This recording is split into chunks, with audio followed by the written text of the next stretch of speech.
Larry, what do you think the most important misimpression of the Arab awakening and the developments over the last 3 years has been?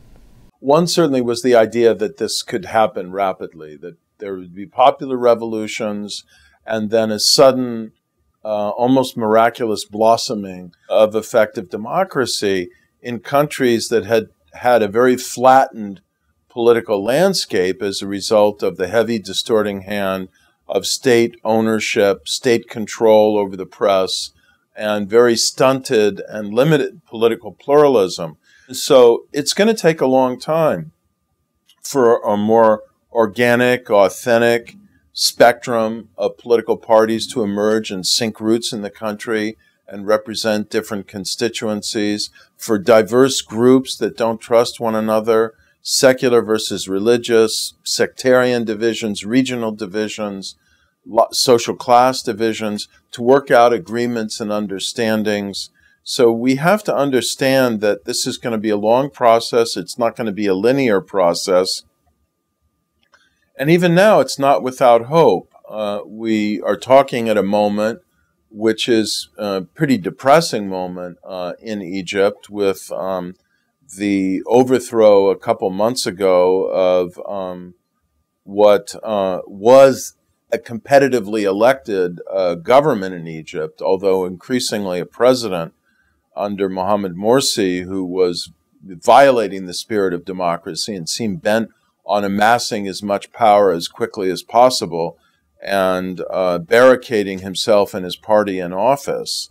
And now the country is torn by deep societal divisions and defection from the spirit of democracy among many of the secular forces who claim to be defending it, not to mention the long shadow of what seems a continuing aspiration on the part of the military to preserve its special non-democratic place as the controlling influence in political life and in much of the state behind the scenes.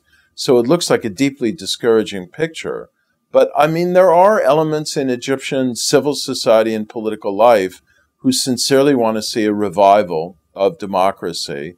I think the regime is under a lot of pressure internally and internationally to not make the current authoritarian reality a protracted one, and to turn away from the path of really pretty brutal repression that they have embarked upon before they completely split and shatter the society and drive it down potentially the path of Algeria and civil war.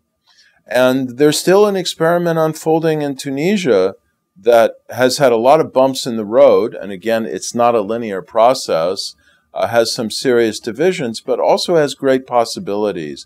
I've been saying since early 2011 that the West and the international community should be betting heavily on Tunisia, without ignoring Egypt, of course, which is many times larger, is the heart of the Arab world, and is an undeniably critical case.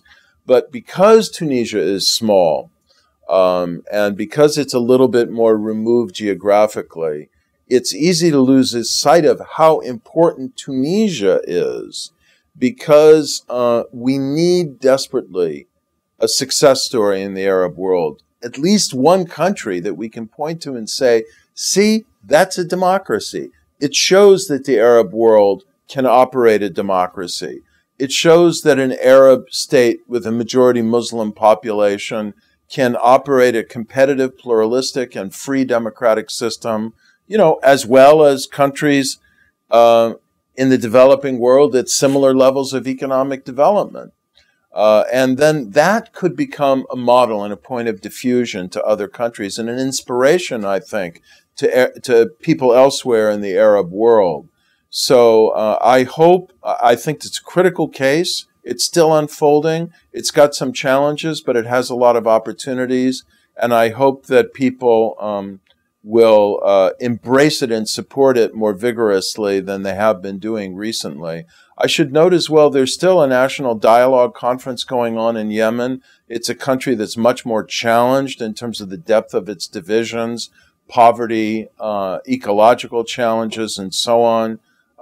with some really existential questions about whether the country can hold together. But they've been involved in a process of dialogue.